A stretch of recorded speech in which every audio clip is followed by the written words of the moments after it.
কিছুই জানতে পারবেন না। তাহলে কিসের আশায় এখানে পড়ে আছেন? আপনি কদিন থাকবো বলে বাড়ি বানাচ্ছেন? আপনি কিসের আশায় ছুটছেন? কাদের লালন পালন করছেন? আপনি হয়তো জানেন না, ইতিপূর্বে আপনি কোটি কোটি জন্মে, প্রত্যেকটা জন্মে আপনি সংসার রেখে এসেছেন। প্রত্যেক জন্মে আপনার পুত্র সন্তান আদি, জমি জমা, ঘর বাড়ি সব ছিল। সেসব জন্মের কোন জন্মের কথা আপনার মনে আছে? কোনো জন্মের কথা আপনার মনে নাই। এই জন্মেও আমার আমার করছেন। এখনই যদি আপনার হৃদয় থেকে ভগবান বেরিয়ে যায়, আপনি আমার বলছেন, কিসের জোরে বলছেন? ভগবান হৃদয়ে, আপনার হৃদয়ে বসে আছে বলে তো তবে আপনি জীবিত। ভগবান যদি আপনার শরীরে না থাকতো তাহলে আপনি মৃত ব্যক্তি, আপনি ডেড বডি। সেই জন্য এই বডিটা যতক্ষণ টিকে আছে, কতক্ষণ টিকে থাকবে? খুব মন দিয়ে শুনবেন। যতক্ষণ ভগবান আপনার শরীরে থাকবে ততক্ষণ আপনি জীবিত। তাহলে আপনি যদি জীবিত থাকেন তবে তো আপনার স্বামী আপনাকে ভালোবাসবে, তবে তো আপনার সন্তান আপনাকে ভালোবাসবে, তবে তো আপনার আত্মীয়রা আপনাকে ভালোবাসবে। সকলের ভালোবাসা পাচ্ছেন, ভালো করে চিন্তা করবেন আমরা কিরকম মূর্খ আজকে প্রমাণ হয়ে যাবে। আমরা যত যত সংসারের ভালোবাসা খেয়ে সুখ পাই, দেখে সুখ পাই, কানে শুনে সুখ পাই, কথা বলে সুখ পাই, কোথাও গিয়ে সুখ পাই, যতগুলো ইন্দ্রিয় সবগুলো এক সেকেন্ডেই অসার হয়ে যাবে যদি ভগবান হৃদয় থেকে বেরিয়ে যায়। আর এই যে ভগবান আপনার হৃদয়ে বসে আছে বলে আপনি বেঁচে আছেন, আপনি সংসার করছেন, ফুর্তি করছেন, সেই ভগবানকে আপনি জানতে পারলেন না। এর থেকে বড় দুর্ভাগ্য আর কি আছে? একটা পশু, সে খায়, সে ঘুমায়, সে বাচ্চা জন্ম দেয়, সে আত্মরক্ষা করে।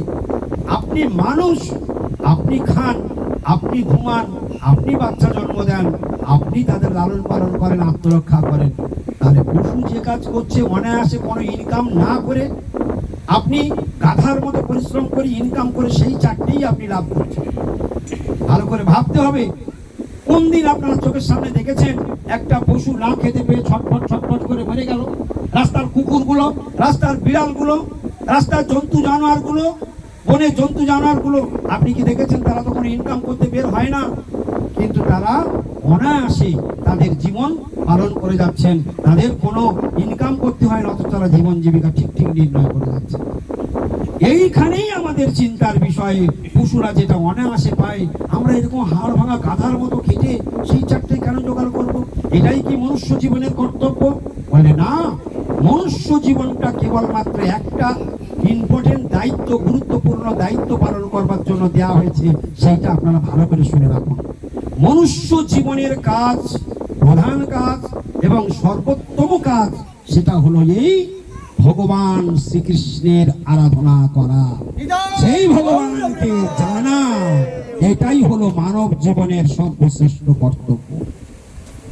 যে মানব জীবন পেয়েছে অথচ ভগবানকে নিয়ে চর্চা করলো না, ভগবানকে জানার চেষ্টা কি পর্যন্ত করলো না, ভগবান কোথায় থাকেন, ভগবান আছেন কি না, ভগবান খান কি না, ভগবান যদি থাকে আমার সঙ্গে তার কোনো সম্বন্ধ আছে কি না, এসব প্রশ্নগুলো যিনি করেন, যিনি জানতে চান, তিনি হলেন প্রকৃত মানব। তিনি, তার মনুষ্যত্ব এখনো মরে যায়নি, এখনো সেই মানব বেঁচে আছে যার মধ্যে জিজ্ঞাসা আছে, ভগবত জিজ্ঞাসা রয়েছে। ভগবান কে, আমি কে, আমি কোথা থেকে এসেছি, আমি তো যেতে চাই না, আমি তো মরতে চাই না, আমার ইচ্ছা না থাকলেও আমাকে এই বাড়ি থেকে চলে যেতে হবে। কোনো একজন আমাকে বাড়ি থেকে ঘাড় ধরে বের করে দেবে, ঠিক যেমন আমার ঠাকুরদাকে বের করে দিয়েছে, আমার ঠাকুরদাদাকে এই বাড়ি থেকে বের করে দিয়েছে। তারা সবাই আমার আমার বলতো, আমার অনেক অনেক আত্মীয় স্বজন, তাদেরকে ভগবান বাড়ি থেকে বের করে দিয়েছে। একদিন আমার বাবাকেও বের করে দেবে, একদিন আমাকেও বের করে দেবে, একদিন আমার ছেলেকেই বাড়ি থেকে বের করে দেবে। তবুও আমাদের চেতনা কেন জাগ্রত হয় না? সব তো একই ছবি। মরতে যদি হবে তাহলে এমন কিছু করে মরা উচিত যে কাজের জন্য আপনাকে সংসারে আনা হয়েছে। সেটা কি? সেটা আমরা ভুলে গেছি। কৃষ্ণ ভজিবার তরে সংসারেতে শাস্ত্রে বলা আছে কিনা বলুন, কি কাজের জন্য আপনাকে মনুষ্য দেহ দেওয়া হয়েছে? ছাগল কি হরিভজন করতে পারবে? পক্ষী জীবন যারা আছে, পক্ষী জীবন যারা লাভ করে, তারা কি হরি আরাধনা করতে পারবে? কীট পতঙ্গ, পোকা মাকড়, সাপ মাছ, ব্যাং, টিকটিকি, তারা কি হরি আরাধনা করতে পারবে? যে সমস্ত বৃক্ষ দাঁড়িয়ে আছে, প্রাণ আছে, ভগবানের সন্তান, তারা কি হরি আরাধনা করতে পারবে? তাহলে লতা, গুল্ম, তৃণ সবাই ভগবানের সন্তান, কেউ হরি আরাধনা করতে পারবে না। ভগবান আমাদেরকে চান্স দিয়েছেন, আমাদেরকে সুযোগ দিয়েছেন, যাও আমি তোমাকে মনুষ্য করে পাঠালাম। এই মনুষ্য জন্মে তুমি আমার তীর্থে ভ্রমণ করতে পারবে, তুমি আমার বিগ্রহ দর্শন করতে পারবে, আমার আরতি দর্শন করতে পারবে, আমাকে আরতি করতে পারবে, আমার চরণে চন্দন তুলসী দিতে পারবে, আমাকে রন্ধন করে ভোগ লাগাতে পারবে, আমাকে স্নান করাতে পারবে, আমাকে পূজা করতে পারবে, আমার ভক্তের সঙ্গে দর্শন করতে পারবে, আমার ভক্তের সঙ্গে দর্শন হলে তার মুখে হরিকথা শুনতে পারবে এবং তার চরণে প্রণাম করতে পারবে, আমার চরণে প্রণাম করতে পারবে, মন্দির পরিক্রমা করতে পারবে, তুলসী পরিক্রমা করতে পারবে, ভাগবত শুনতে পারবে, একাদশী ব্রত করতে পারবে, জন্মাষ্টমী ব্রত করতে পারবে, রাধা অষ্টমী ব্রত করতে পারবে, রামনবমী ব্রত করতে পারবে, বলদেব প্রভুর ব্রত করতে পারবে, নিত্যানন্দ প্রভুর ব্রত করতে পারবে, নৃসিংহ চতুর্দশীর ব্রত করতে পারবে। এতগুলো সুযোগ এই মানব জন্মে রয়েছে, আমরা হাতে তুলে বিষ পান করছি, আমরা সময় নষ্ট করে দিচ্ছি। সময় চলিয়া যায় নদীর স্রোতের প্রায়, যে জন্য বোঝে তার ধিক শতধিক, বলিছে সোনার ঘড়ি টিক টিক টিক। সময় কারোর জন্য বসে থাকবে না। আপনি ভোগ করতে করতে সময় কাটান, চলে যাবে সময়। আপনি ভক্তি করতে করতে সময় কাটান, চলে যাবে সময়। সময় কারোর জন্য বসে থাকবে না। কালের গতি বড় সাংঘাতিক, কালের গতি বড় দুর্বার গতি। তাই বুদ্ধিমান ব্যক্তি কেবলমাত্র তারাই যারা জীবনের লাভটাকে উঠিয়ে নিতে পারেন। কারা লাভ উঠায়? যেই জন কৃষ্ণ ভজে সে বড় চতুর, একদম পরিষ্কার উত্তর। তাহলে এই সংসারে কারা প্রকৃত বুদ্ধিমান? যারা কৃষ্ণ ভজন করে মরতে পারে। যারা কৃষ্ণ ভজন করে মরতে পারে তারা হলো প্রকৃত বুদ্ধিমান। তো কৃষ্ণ ভজন আমরা করি না কেন? কৃষ্ণ ভজন করি না কেন? বলে কৃষ্ণ সম্বন্ধে আমার কোনো জ্ঞান নাই, কৃষ্ণের মহিমা আমি জানি না, ভগবানের মহিমা আমি জানি না। জন্ম থেকে আমার জন্মদাতা পিতা মাতা আমার সেই জ্ঞান দান করেন নাই। তিনি অন্ধ ছিলেন, জ্ঞানে অন্ধ, আর আমাকে সেই অন্ধের বেটা অন্ধ, অন্ধের বেটি অন্ধ। আর আমার সেই কৃষ্ণ তত্ত্ব বিজ্ঞান সম্বন্ধে আমার কোনো জ্ঞান নেই, তাই তো আজকের আমার এই দশা হয়েছে। কিন্তু যদি আপনার জন্ম কোনো একটা বৈষ্ণব পিতামাতার কাছে হতো, যদি একটা ছোট্টবেলা আপনার বৈষ্ণব পিতামাতার কাছে জন্ম হতো, তাহলে তো আপনার বাবা মা হাত ধরে ধরে আপনাকে পরিক্রমা করাতো, আমাকে মন্ত্র শেখাতো, আপনাকে পূজা শেখাতো, আপনাকে হরে কৃষ্ণ মহামন্ত্র বলাতো, আপনাকে হরিনাম করাতো, আপনাকে ব্রত করাতো, আপনার গোলক যাত্রা শুরু করে দিত সেই পিতামাতা। এই জন্য সেই সে পিতামাতা, সেই সে পরম বন্ধু, সেই পিতামাতা শ্রীকৃষ্ণ চরণে যেই প্রেম ভক্তি দাতা। অর্থাৎ যেই কাজটা সাধুরাই একমাত্র করে দেয়, আর কেউ করতে পারে না। আমরা আমাদের পিতামাতা জন্ম দিতে পারি, আরে জন্ম তো সকলেই দিতে পারে। একটা শোর একসঙ্গে 20টা বাচ্চার জন্ম দিতে পারে, একটা কুকুর একসঙ্গে 8টা 10টা বাচ্চার জন্ম দিতে পারে, একটা বিড়াল একসঙ্গে 4-5টা বাচ্চার জন্ম দিতে পারে। আপনি তো বলেন একটা বাচ্চা জন্ম দিতে পারেন, 2টো বাচ্চা জন্ম দিতে পারেন, ট্রিপল বাচ্চার জন্ম দিতে পারেন। কিন্তু একটা শোর আপনার থেকে অনেক বড় পাওয়ারফুল, সে একসঙ্গে 16-18টা বাচ্চার জন্ম দিয়ে দিতে পারে। তাহলে যৌন ক্ষমতায় সে আপনার থেকে অনেক স্ট্যান্ডার্ড। সেই জন্য সন্তান জন্ম দেওয়া মানুষ জীবনের প্রথম কর্তব্য নয়, ওটা প্রকৃতির নিয়মে আপনা থেকেই সন্তান জন্ম হয়ে যায়। কিন্তু ওই কাজ করবার জন্য আর তাদের লালন পালন করবার জন্য আমরা আসি নাই।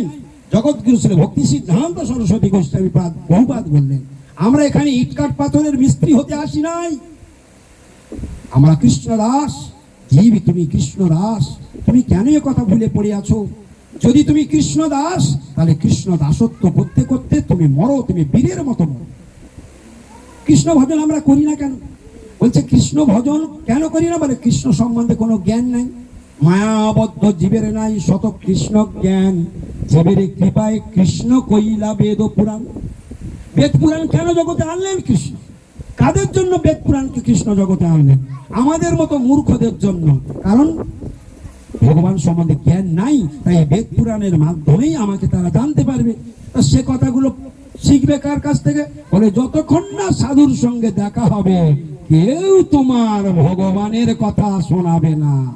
জড়জাগতিক আত্মীয়ের সঙ্গে দেখা হলে, দিদি কেমন আছেন, অনেকদিন আপনার দেখি নাই, জমি জমা চাষবাস এবছর ভালো হয়েছে, দাদা আপনাদের ওদিকে বৃষ্টি কেমন হচ্ছে, আমাদের তো সব ভেসে গেল, গৌর প্রেমানন্দে হরি বলো।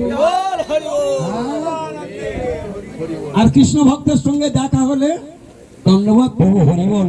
হ্যাঁ, কেমন আছেন? কি আর থাকবো, হরিভজন হচ্ছে না, ভগবানকে ভালোবাসতে পারি না, আর ভালো কোথায়, ভগবানের সেবা করতে পারলাম না। দেখুন কিরকম ধরনের কথা। একটা বিষয় কথা হলো না, ভগবানের কথা। সাধুর স্বভাবই, সাধুর স্বভাব, তার সঙ্গে কথা বললেই ভগবানকেই টেনে নিয়ে আসবে। এটা সাধুর লক্ষণ।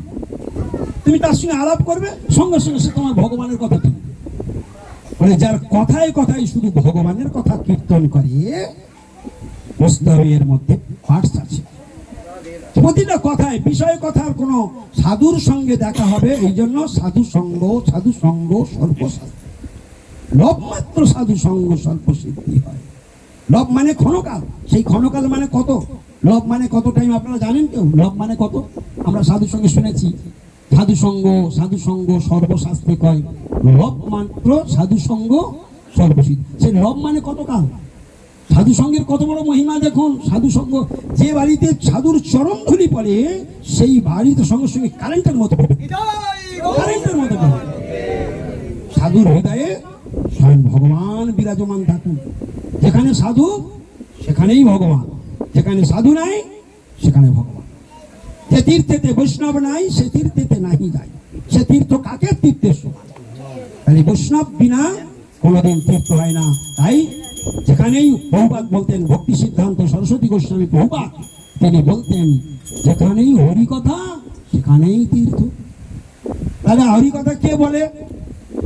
সাধু।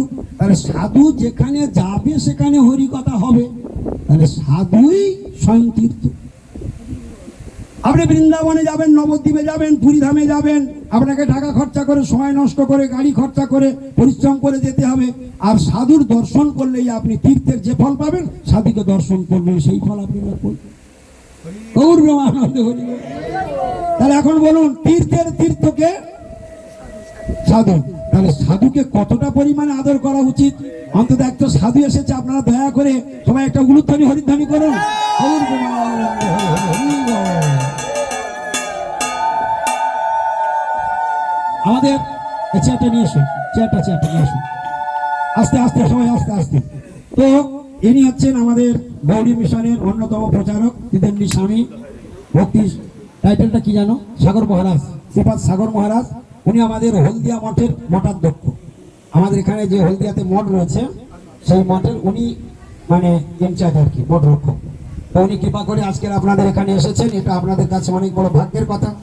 তা চলুন, আমরা যে কথা শুনছিলাম, হরে কৃষ্ণ, কোন কথা শুনছিলাম আমরা? সাধুর মহিমা শুনছিলাম।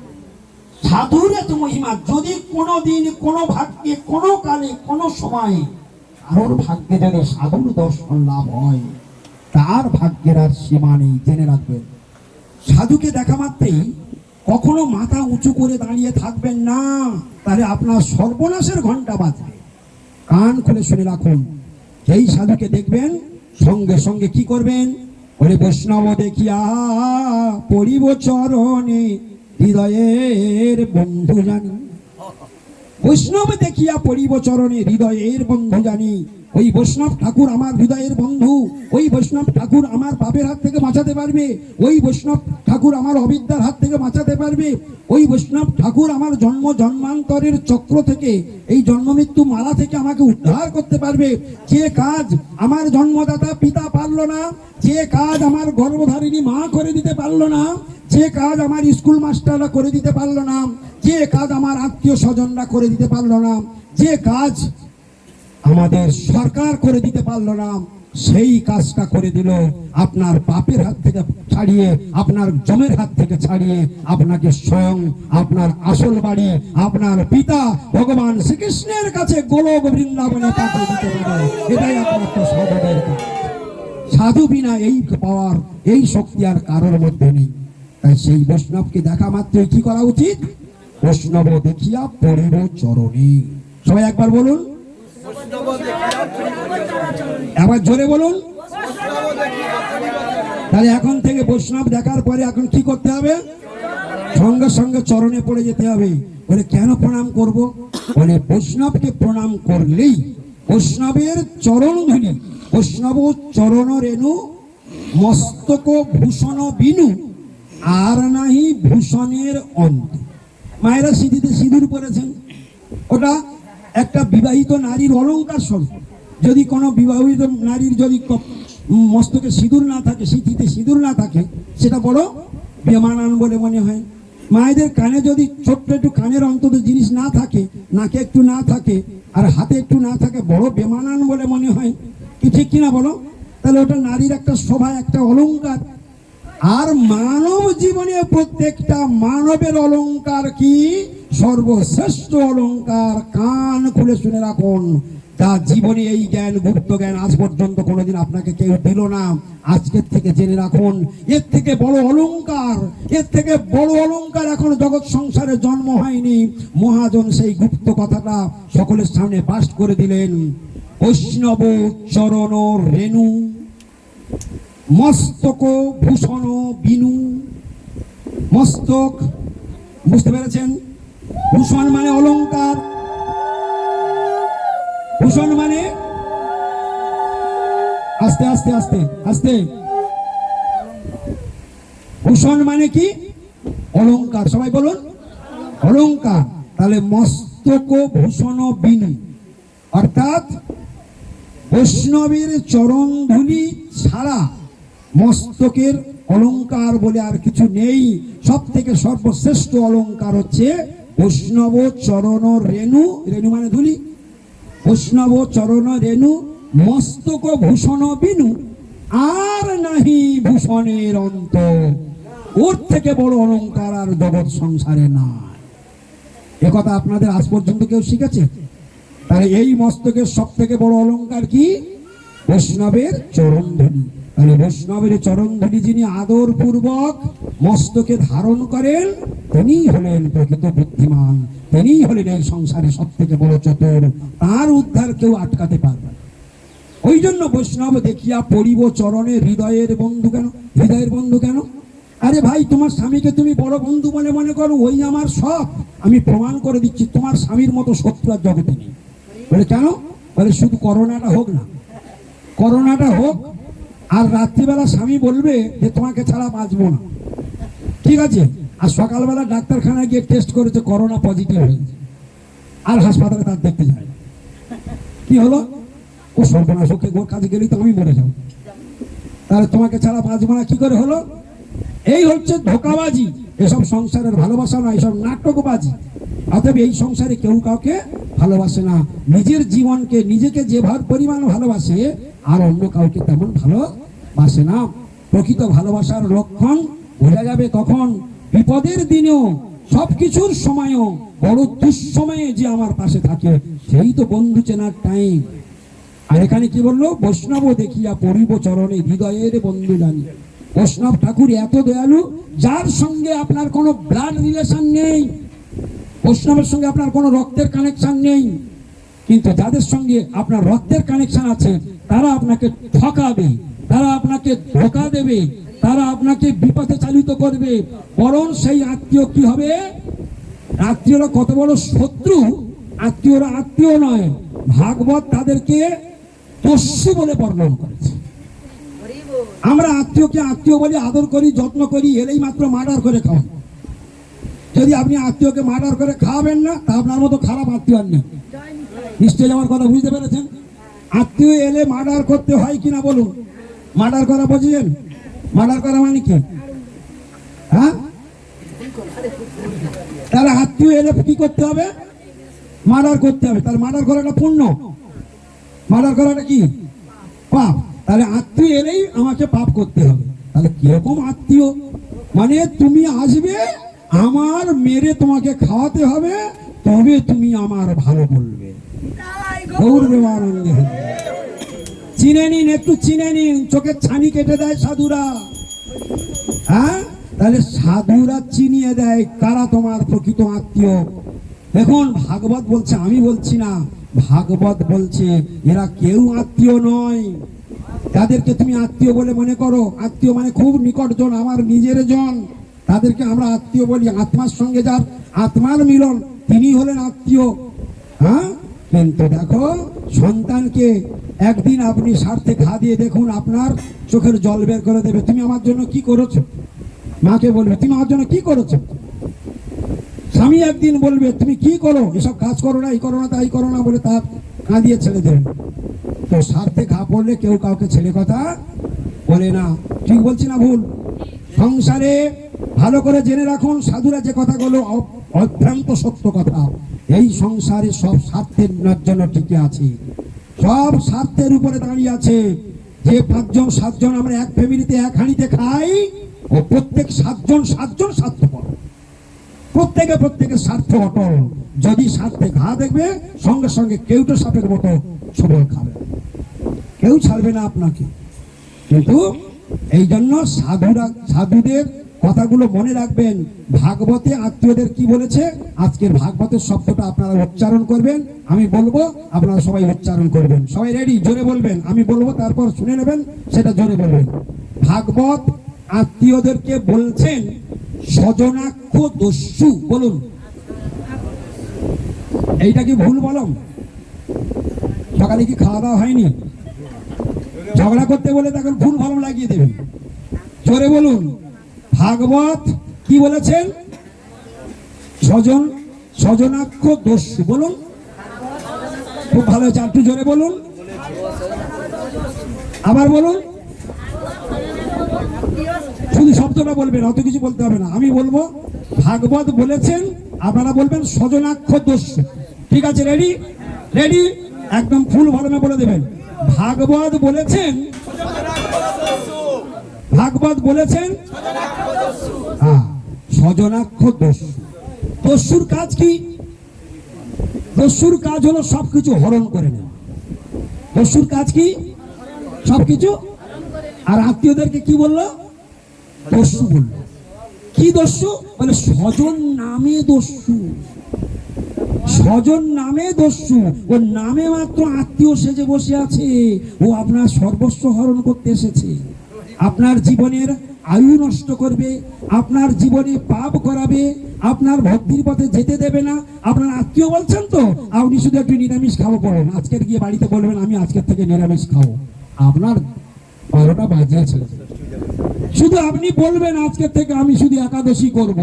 যদি এই আত্মীয়রা আপনার উপর ঝাঁপিয়ে না পড়ে, তো আমি কি বলেছি?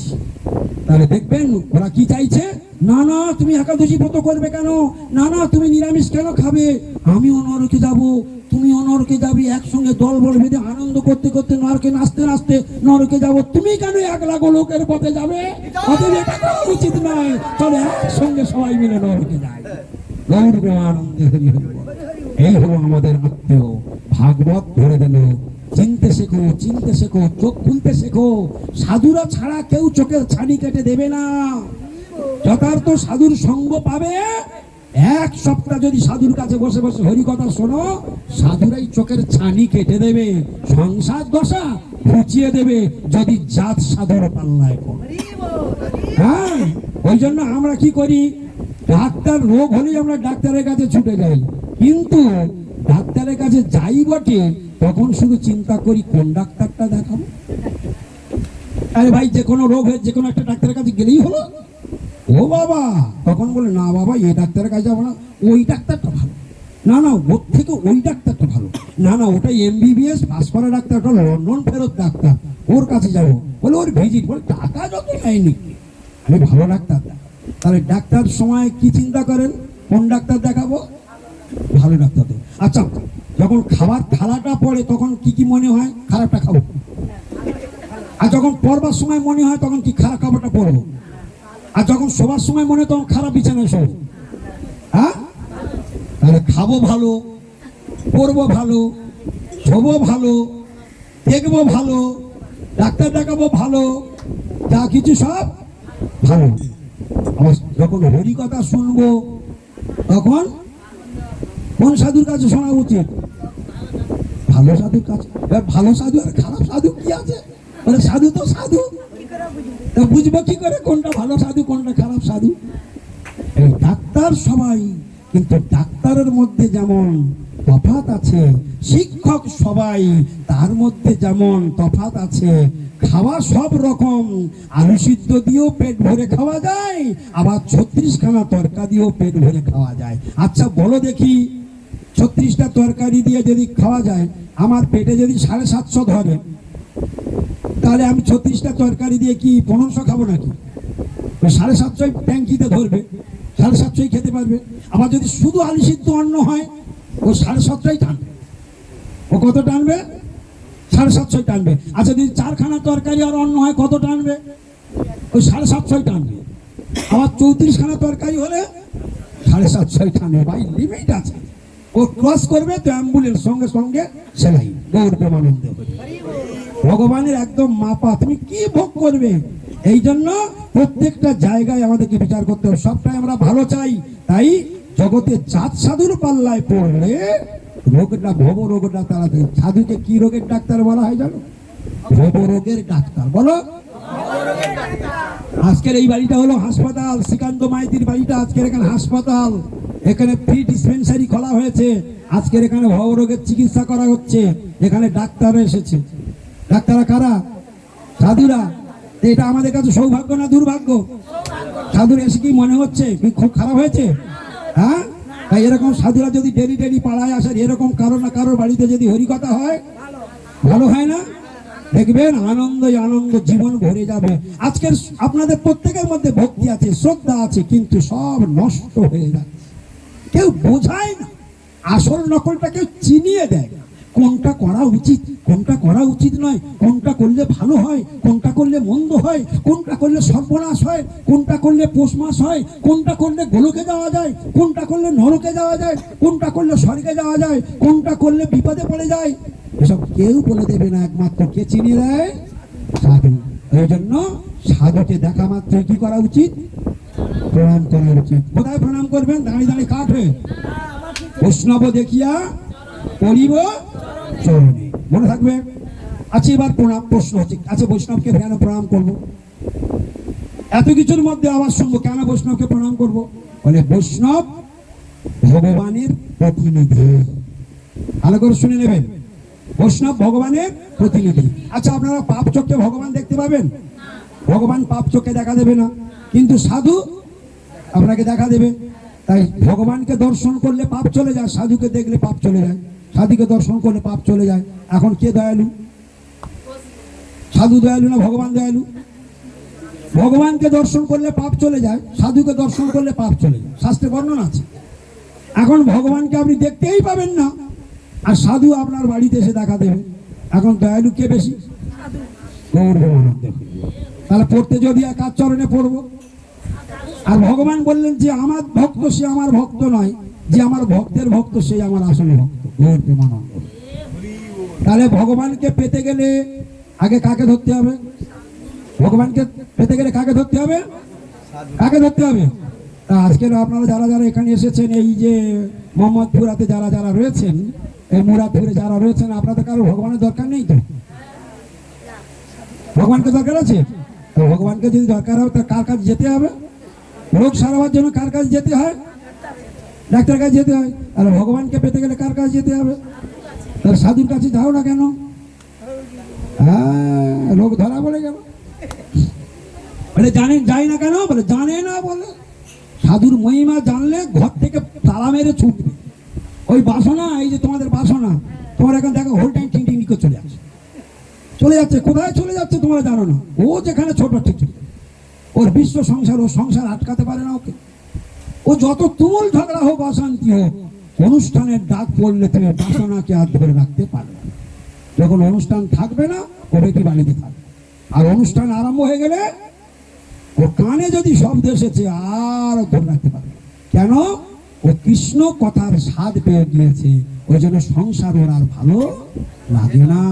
এই জন্য যখন আপনি সাধুর মহিমা বুঝতে পারবেন, তখন আপনি বুঝতে পারবেন যে জীবনে কত বড় মূল্যবান বস্তু হচ্ছে সাধু। সাধুর এত পবিত্রতা করবার ক্ষমতা কোথা থেকে পেল? মন দিয়ে শুনবেন, কথা বলবেন না। সাধু এত ক্ষমতা কোথায় পেল? সাধুর এত ক্ষমতা কোথায় আসছে দেখে নিন। সাধুর হৃদয়ে স্বয়ং ভগবান বসে আছে। সাধু আপনার বাড়ি এলো না, ভগবান আপনার বাড়ি এলো না। সাধু আপনার বাড়িতে এলো, সাধুও এলো, ভগবানও এলো। তাহলে কে বেশি শক্তিশালী? আপনার ক্ষমতা আছে ভগবানকে আনবার, কিন্তু কার ক্ষমতা আছে ভগবানকে আনবার আপনার বাড়িতে? তাহলে সাধু নিজে আসবে, শুধু একা একা আসবে না, হৃদয়ে ভগবানকে নিয়ে আসবে। এই জন্য যে গৃহে বৈষ্ণবের চরণধুলি পড়বে, সেই গৃহটা তৎক্ষণাৎ পবিত্র হয়ে যাবে, সেই গৃহ তৎক্ষণাৎ বৃন্দাবন হয়ে যাবে, সেই গৃহ তৎক্ষণাৎ তীর্থময় হয়ে যাবে। কিছু বুঝতে পারলেন?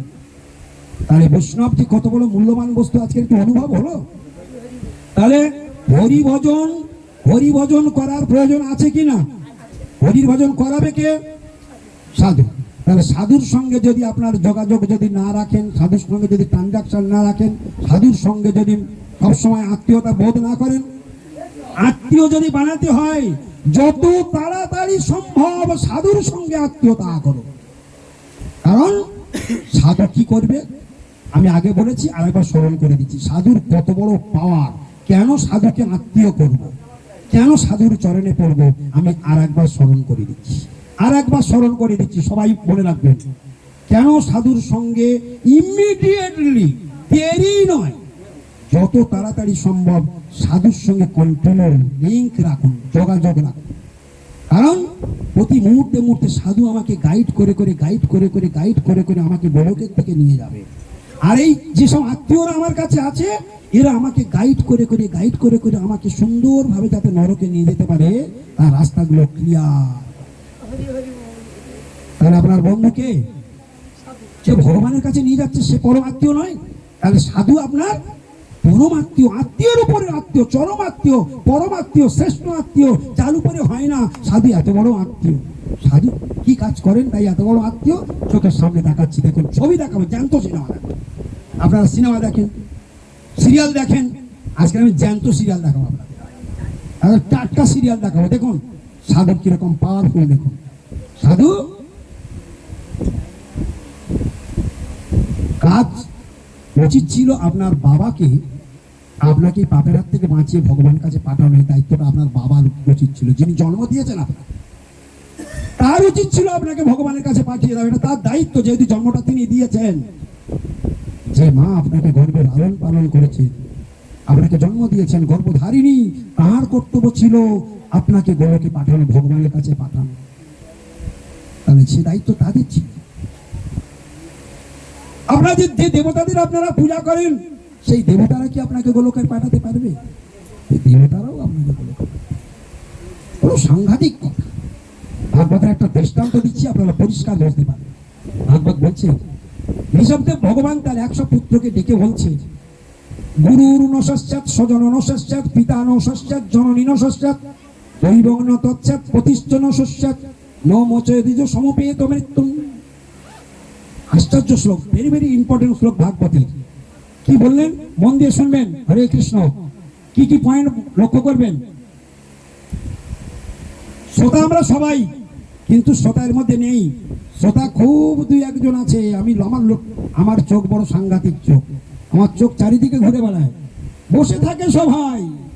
শ্রোতা সবাই নয়, শ্রোতা খুব কম সংখ্যক আছে। ও শুধু বডি বসিয়ে রেখেছে, শুধু মনে হচ্ছে কেন মহারাজ ছেড়ে দেয় না, কেন প্রসাদটা দেয় না তাড়াতাড়ি, প্রসাদের টাইম হয়ে যাচ্ছে, কখন খাবো, হ্যাঁ দেরি হয়ে যাচ্ছে, সে টাইমের জন্য অপেক্ষা করছে। হরে কৃষ্ণ। আর বেশিরভাগ তো মেদিনীপুরের লোক 12:30-12টা বাজলে একদম মাথা খারাপ হয়ে যায়। যদি তোমার হরি কথা নিকুচি করে আগে আমার প্রসাদ দাও না, তোমাদের অনুষ্ঠানের 12টা বাজিয়ে দেবো, আমি থাকবো না, খাবো না তোমার বাড়িতে, ঠিক কিনা? এইটা রোগ আছে মেদিনীপুরে, 12 বাজলে মাথা খারাপ হয়ে যাবে। তবু আমি ধরে রেখেছি বলে তাই বলে কোনো রকম চুপচাপ আছে, শুধু ছাড়বার অপেক্ষায় আছে। গৌর প্রেমানন্দে হরি বল। তো এইটুকু বলে দিই, শেষ করে দিই, আপনাদের আর বেশি বিরক্ত করে লাভ নেই। কারেন্ট বলে দিচ্ছে, বলুন রোজগারের না একটা আছে হরিবল। তো মন দিয়ে শুনে নিন, হরিবল। আমার যা ভগবান দিয়েছে না, এ পুরো বাড়ি চচ্চর করে হয়ে যায়। কি শুনতে পাচ্ছেন না আমার কথা? শুনতে পাচ্ছেন না? দেখলেন আমার ভলমটা দেখেছেন তো? ভগবান কি সুন্দর ভলম দিয়েছেন, আর ভলমটা দিয়ে ভগবানের সেবা করছি। হ্যাঁ, কার কথা বলছি আমি? কার কথা বলছি? ভগবানের কথা। আচ্ছা, ভগবানের কথা শুনতে ভালো লাগছে না আপনাদের? তাহলে ভগবানের কথা রস আছে তো, আনন্দ আছে তো।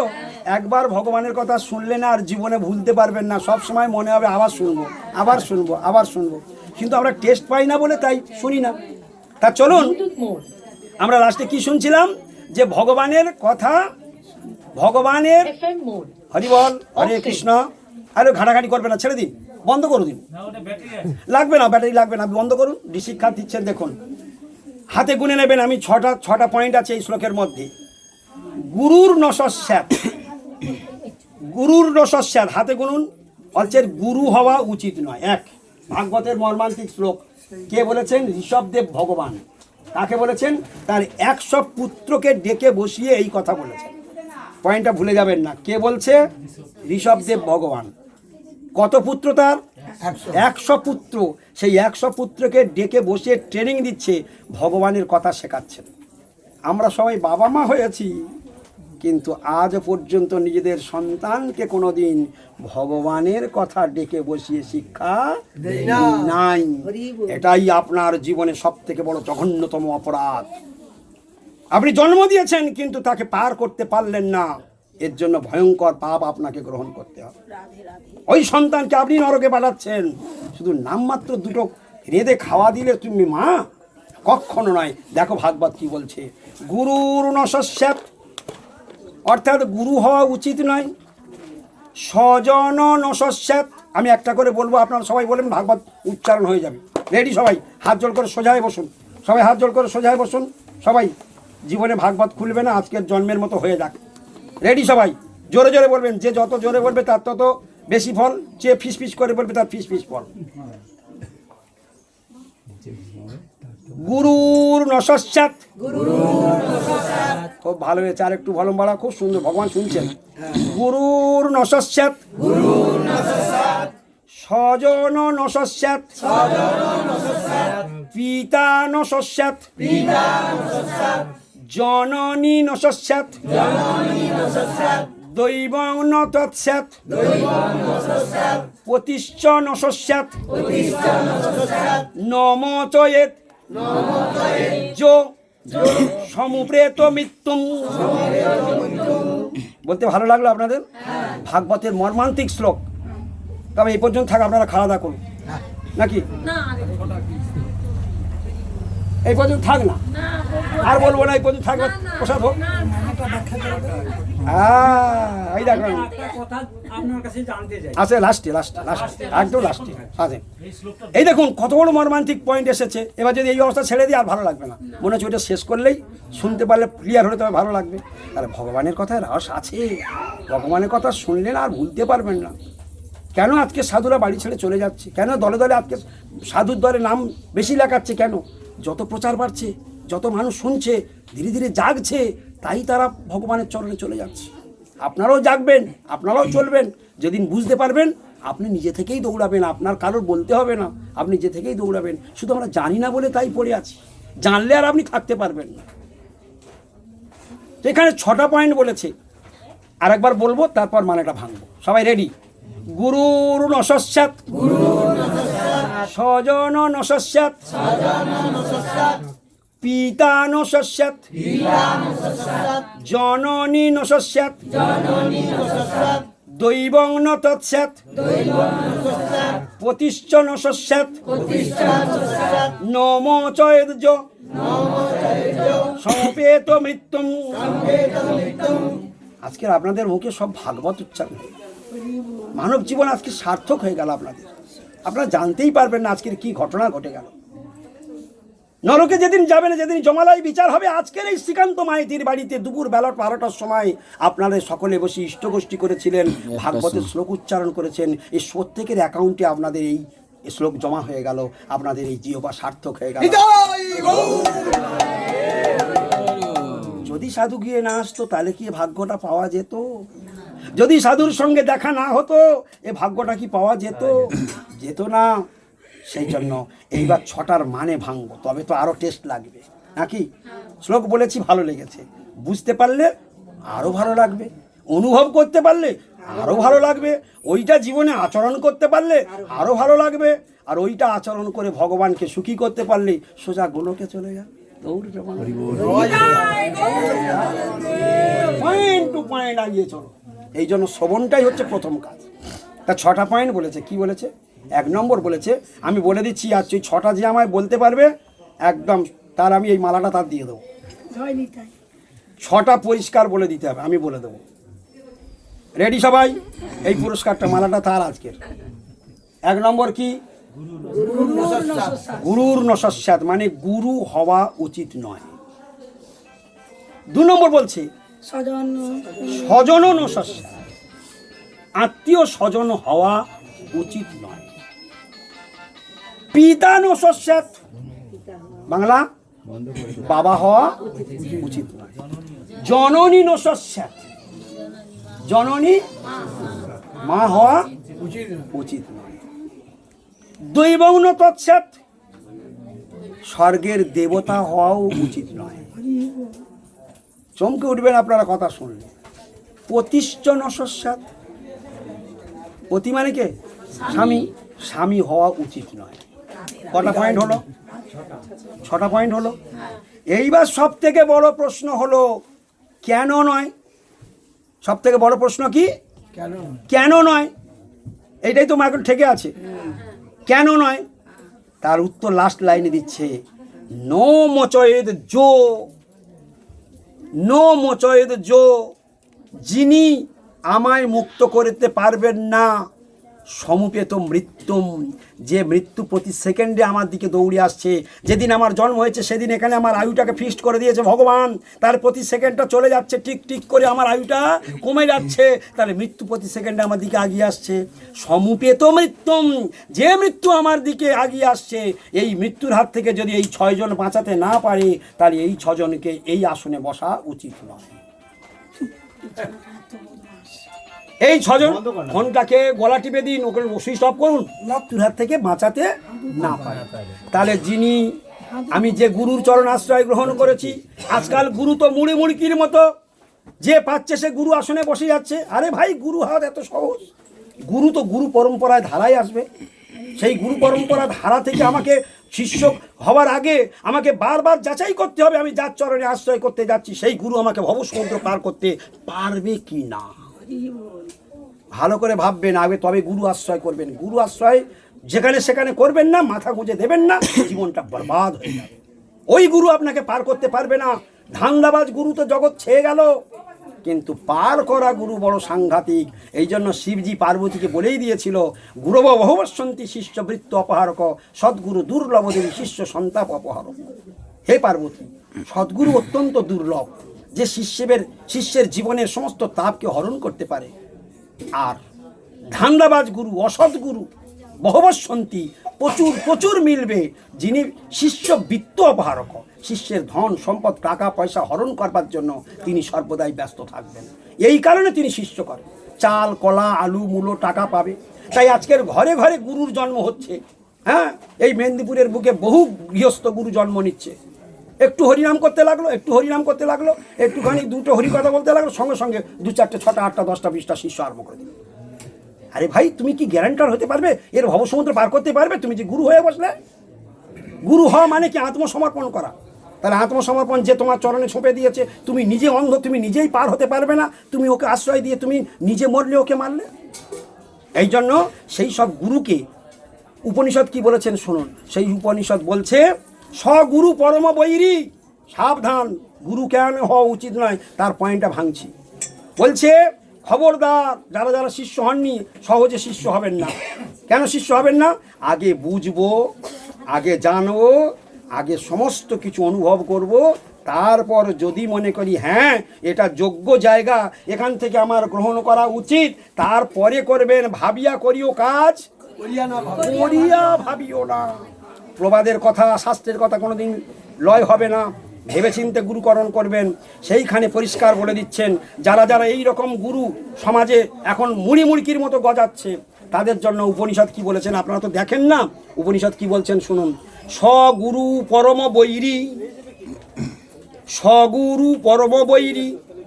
স্বগুরু মানে সেই গুরু, পরম বৈরী, পরম মানে শ্রেষ্ঠ, বৈরী মানে শত্রু। একদম শাস্ত্রের নোট ধরে বলে দিচ্ছি। স্বগুরু পরম বৈরী, আপনারা বলুন সবাই। স্বগুরু পরম বৈরী, সেই গুরু চরম শত্রু। যো ভ্রষ্টং বর্তম প্রদর্শয়েত, একসঙ্গে বলতে পারলেন না। যো ভ্রষ্টং বর্তম প্রদর্শয়েত। যো মানে যিনি, ভ্রষ্টং মানে ভুল, বর্তম মানে পথ, প্রদর্শয়েত মানে দেখায়। যিনি আমার ভুল পথে পরিচালিত করলো, যিনি আমার ভুল পথ দেখিয়ে দিল। আমার গোলকে নিয়ে যাবার কথা, কিন্তু উনি আমাকে নরক নিয়ে গেল, আমাকে উল্টো রাস্তায় পাঠিয়ে দিল। এই গুরুগুলো হচ্ছে স্বগুরু পরম বৈরী। ওই গুরু আমার জীবনের চরম শত্রু। তাদের দুজনের কি গতি হবে বলেছে, তাব উভৌ ঘোরং নরকং প্রজগত মনহং। তাব উভৌ, ওই গুরুও নরক যাবে এবং চেলা শিষ্য নরক যাবে। তাব উভৌ, উভৌ মানে দুইজন, গুরুও যাবে চেলাও। অতএব ভাবিয়া, এখন আপনি বলবেন আমি তো সরল, আমি তো অত বুঝি না, গুরুদেব বলেছেন তার পাপ অপরাধ যা হবে সব গুরুর হবে, আমার কেন হবে, আমি তো সহজ সরল। আরে ভাই, তুমি নৌকায় উঠেছো, তা গুরুদেব 32টা শিষ্য করেছে, আমরা 32 জন গুরুদেবের নৌকায় উঠেছি। গুরুদেব আমাদের কোথায় নিয়ে যাবে? পরপারে নিয়ে যাবে। এখন গুরুদেব নৌকা ছেড়ে দিয়েছে, মাঝ রাস্তায় তুফান উঠেছে। মাঝ রাস্তায় তুফান উঠলো, গুরুদেব মাঝি আর আমরা তার যাত্রী। হ্যাঁ, তাহলে গুরুদেব মাঝ রাস্তায় গিয়ে তুফান উঠেছে, গুরুদেব আর হাল ধরে রাখতে পারলো না, নৌকা ডুবে গেল, তাহলে গুরু একলাই মরল তো? কজন মরল? তাহলে 32 সমেত, গুরু সমেত, চেলা সমেত সব শুদ্ধ যাবে। এই জন্য জগৎগুরু হলো জাহাজ, আর কুলগুরু হলো তেলোডোঙা। তাই তেলোডোঙার উপর ভরসা করে ভবসমুদ্র পার হবেন।